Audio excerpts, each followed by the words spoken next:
Bonsoir, bonsoir mesdames, bonsoir messieurs, bonsoir tout.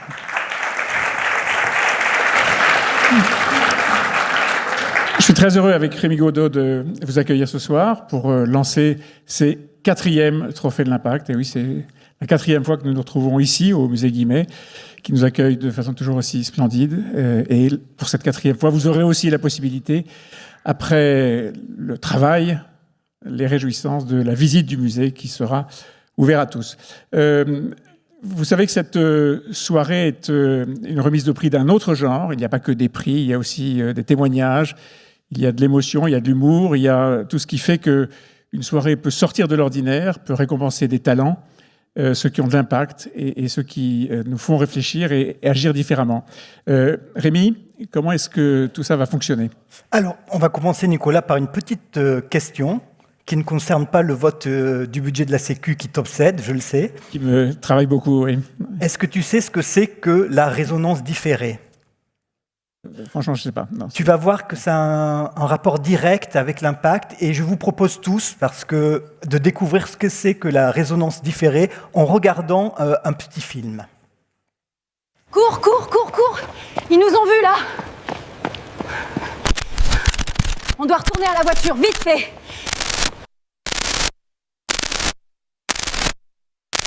Voilà, je vérifie le cadre, c'est bon comme ça ? Oui, parfait, on y va. On enregistre ça parce que ce qui nous est arrivé est difficile à croire. Tout a commencé dans le garage de mon grand-père. On fouillait juste pour le plaisir. Et là, sous une bâche poussiéreuse, une DeLorean. Exactement comme dans le film. On a commencé à filmer avec nos téléphones, comme des gamins. Et puis tout s'est accéléré.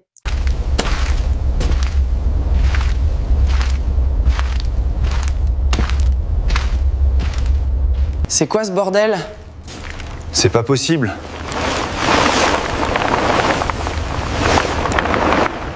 Les copains, vous n'allez pas nous croire, on vient de tomber sur une réplique exacte de la voiture. De Retour vers le futur. Le truc de dingue. Oula.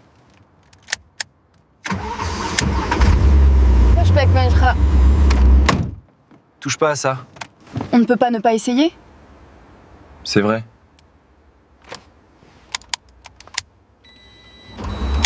Ça y est.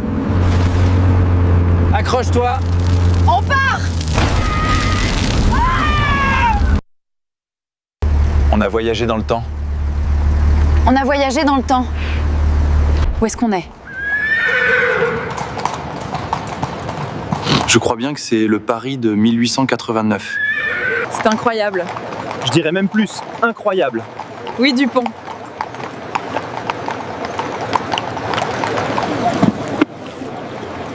Oh, pardon, madame. Madame. Faites attention, monsieur. Quel est cet étrange appareil ? C'est en rencontrant par hasard Marie Curie qu'on a compris le principe de résonance différée. L'impact qu'elle aurait, sans le savoir. On a alors décidé de continuer le voyage. Ne pas interagir pour ne pas altérer le cours des choses, mais témoigner. Filmer discrètement ceux qui étaient invisibles. Notre premier arrêt a été pour Ada Lovelace en 1840. Nous l'avons observée en train d'écrire ce qui est aujourd'hui reconnu comme le premier algorithme. Son génie fut totalement ignoré à son époque. Elle est pourtant, littéralement, Le premier programmeur de l'histoire. Puis Ignaz Semmelweis. Tragique. On le voyait supplier ses confrères de se laver les mains pour réduire la mortalité maternelle. ils l'ont rejeté violemment, traité de fou. Il sera reconnu comme un pionnier de l'asepsie, mais seulement après sa mort. On a vu Henri Poincaré, seul dans son bureau, entouré de modèles mathématiques complexes. Il était en train d'anticiper des concepts de la théorie du chaos et de la relativité. Bien avant Lorentz et Einstein. Ces travaux sont pourtant restés méconnus pendant des décennies. Nikola Tesla, c'était spectaculaire. On était dans son laboratoire avec des éclairs géants autour de lui, le pionnier du courant alternatif et de la transmission sans fil.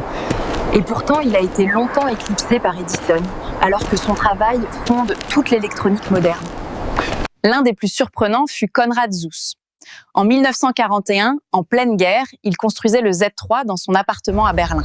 Le premier ordinateur programmable au monde. Une machine énorme faite de relais métalliques. Sa contribution fut occultée pendant très longtemps. Alan Turing, nous l'avons vu à Bletchley Park, devant la machine bombe. C'était le visionnaire de l'intelligence artificielle et le père de l'informatique théorique. Son rôle dans le décryptage d'Enigma a sauvé des millions de vies, mais n'a été reconnu que bien après la guerre et sa mort tragique.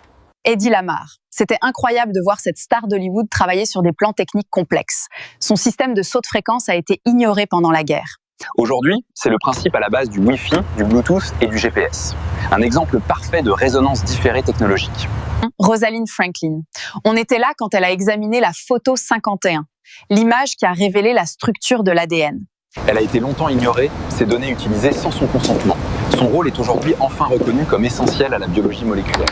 Mary Jackson, la première femme ingénieure noire de la NASA. Elle a dû combattre la ségrégation et les préjugés juste pour pouvoir faire ses calculs. Ces calculs qui ont permis d'envoyer le premier Américain dans l'espace. Une figure cachée, devenue essentielle. Notre dernier voyage nous a conduit à Edward Lorenz, un météorologue au MIT. Et cette fois, on n'a pas pu rester caché. Il était en train de découvrir la théorie du chaos. La preuve que de minuscules variations peuvent transformer un système complexe.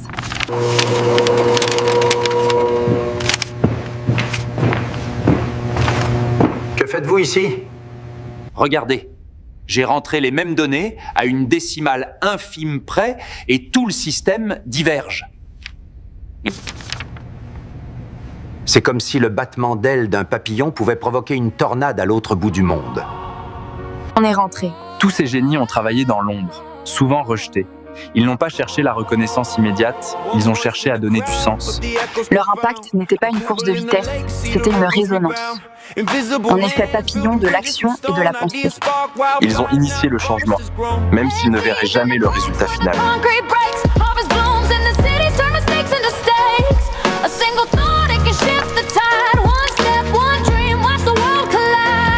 They said it's small, it's just a drop. But drops make oceans, can't be stopped. Impact, it's the fire in your soul. It's the way you take a broken world and make it whole. Impact, every hand that you hold, every story that you tell becomes pure gold. It's your heart, it's your heart. She taught kids to read, change the course of a street. Fought for a voice, turn the silence to scream. From a whisper in the dark to a symphony bright. Revolution in a sentence, a pen fights the fight. They paint on the walls where the rules said no. Turn the city into canvas, watch the beauty grow. A chef with a meal feeds more than the plate. Every act of love shifts the hands of fate. It's the fire in your soul. It's the way you take a broken world and make it whole. La vraie question maintenant, c'est comment à notre tour avoir un impact positif sur le monde ? Quel sera notre battement d'ailes ?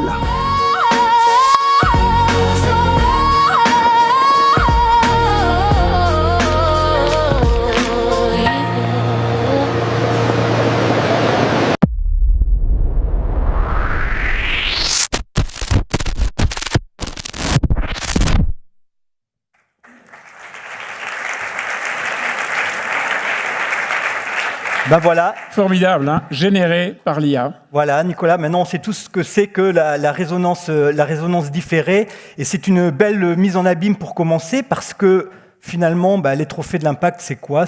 On récompense des battements d'ailes, c'est assez poétique. Hein.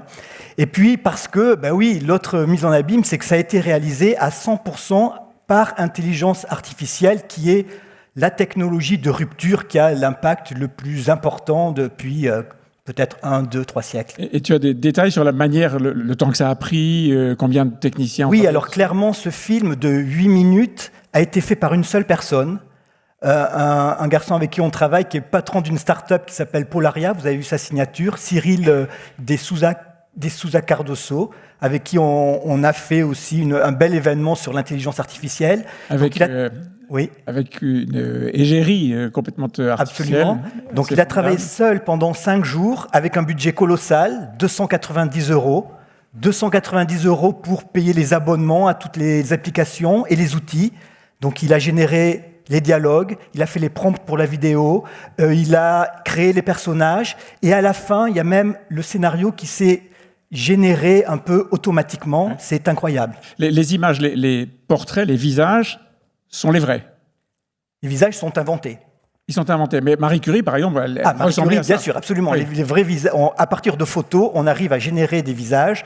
C'est un peu plus compliqué que ça parce que aujourd'hui, les applications d'intelligence artificielle vous interdisent de reprendre des personnages historiques sans autorisation des ayants droit. Et donc, il a fallu un peu débrider les systèmes pour pouvoir utiliser donc, de manière dans les tout à fait 290 €, il y a un peu de bidouille. Ouais. On n'était pas censé le dire. Mais bon, d'accord. Alors, on n'est pas là uniquement pour parler de l'IA et des trophées et de l'intelligence artificielle et de la résonance différée, mais on va voir un peu ce que sont les trophées, l'élément clé. Oui, alors juste en 30 secondes, pour ne pas vous embêter trop, la méthodologie, qui pour le coup est 100% intelligence humaine. Pour ceux qui connaissent les trophées, on a pendant plusieurs mois demandé aux rédactions de l'Opinion et de la GFI de sélectionner des personnes qui ont eu un impact sur la société au cours de l'année 2025, dans plein de secteurs, via une idée, via une politique, via une décision, une invention.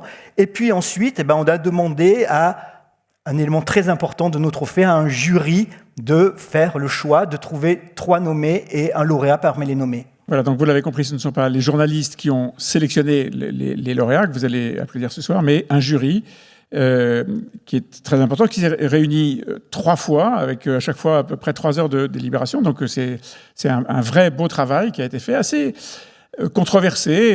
Les présélections du premier tour avaient été parfois contestées et ensuite complétées par des propositions de chacun des membres du jury. Donc on a vraiment beaucoup travaillé et on va peut-être vous présenter le jury maintenant pour que vous ayez l'occasion de vous dire à quel point vous êtes heureux d'être là à cause d'eux. Et donc vous allez pouvoir les applaudir, je suppose.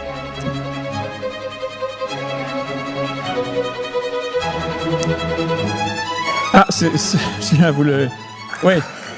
Oh non, c'est scandaleux. C'est pas moi qui fais la présentation, j'aurais pu le mettre. Ça défile. Alors, Paola Fabiani, ça défile vite. Sophie Flack, qui est chez Euraseo. Thibault Lamarck, qui était un de nos lauréats l'année dernière, qui est le patron de Castalli. Alexandre Laurier, chez Groupe SOS. Catherine Malaval, l'ancienne présidente de Femmes Business Angel. Sébastien Andron, Worldline et le Collège des directeurs du développement durable. Aurélie Picard, Nouveau système énergétique, elle est déléguée générale. Caroline Renoux, présidente de Burdeo et directrice générale de People Impact. Sylvain Raymond, directeur général des entreprises qui s'engagent, le groupement d'intérêt professionnel. Et que vous pouvez applaudir. Vous m'avez applaudi moi, mais non. Bon, là maintenant, un très grand merci à eux. Même exercice, Rémi. Mais sans vidéo. Donc, il faut que tu présentes les 7 trophées. Bon courage. Il y a 7 prix ce soir. Le premier prix, c'est le visionnaire de l'année. Bon, c'est l'inventeur, mais qui voit un peu plus loin que simplement l'année et qui nous emmène vers le futur avec une qualité d'invention qui a un impact particulier. Ça, c'est le premier prix, le visionnaire. L'engagé de l'année, c'est celui qui récompense celui ou celle, engagé ou qui a démontré une grande capacité à mobiliser autour de son initiative. Le créateur de cohésion, j'allais dire ça part tout seul, dans une entreprise, dans une communauté ou un groupe humain et au-delà. L'influenceur planète de l'année, évidemment, un prix centré sur l'environnement. L'acteur ou l'actrice de la transition qui accompagne la transition d'un secteur, d'une entreprise, d'une partie d'une entreprise, une mutation importante. L'inventeur de l'année, c'est l'inventeur de l'année. Et puis, il y aura le Grand Prix de l'Impact qui récompense la personnalité qui est sortie comme ayant un impact particulier avec son entreprise ou sa communauté. Et c'est un peu notre palme d'or à nous. Voilà sur les partenaires. Alors maintenant, il faut que je remercie les partenaires parce que pour le coup, ils ont un impact énorme parce que sans nos partenaires, il n'y aurait pas cette cérémonie ce soir. Donc, merci à AXA, BNP Paribas, Saint-Gobain, SFIL, Suez, Moët-Hennessy et les Grands Crus Bourgeois. Et un merci spécial parce que, comme l'année dernière, il faut qu'on remercie Nicolas Delay, qui est le créateur des trophées de l'Impact. Ces trophées, c'est un artiste plasticien qui travaille à partir des déchets, et en particulier à partir des déchets informatiques. Et cette année, il a réalisé les trophées à partir de 2 imprimantes, entre autres, je pense qu'il n'y avait pas assez de matériaux, à partir de 2 imprimantes de l'opinion. Donc là, il est vraiment dans le temps. C'est celle qui ne marchait jamais. Ouais, c'est ça. On les a sacrifiées pour la bonne cause. Enfin, celle qu'on a gardée ne marche pas toujours non plus. Non, c'est vrai. Mais c'est pour l'année prochaine. On pourra faire d'autres trophées pour l'année prochaine. Et donc là, on est dans le ton de la soirée parce que c'est esthétique et en même temps, ça a beaucoup de sens. Donc, merci à Nicolas Delay. Voilà, j'ai 2 dernières nouvelles avant de laisser la place à Rémi, une bonne et une mauvaise. La mauvaise, c'est que je vais devoir repartir au journal pour suivre l'actualité qui, vous le savez, est intense ce soir, puisqu'on attend le vote sur le PLFSS, le ventre de l'Assemblée nationale. La bonne nouvelle, c'est fait. Et c'est adopté. Alors, voilà, j'allais vous dire qu'on allait vous tenir au courant, parce que les réseaux ne sont pas très puissants ici, et donc adopté, on pensait que ce serait adopté à quelques voix, même une voix près, mais je ne sais pas si on a le décompte là. Tous ceux qui n'ont pas écouté, qui ont regardé leur téléphone, n'osent plus répondre. Merci beaucoup. Bonne soirée à tous. Rémi, je te laisse la place. Merci beaucoup. Merci Nicolas.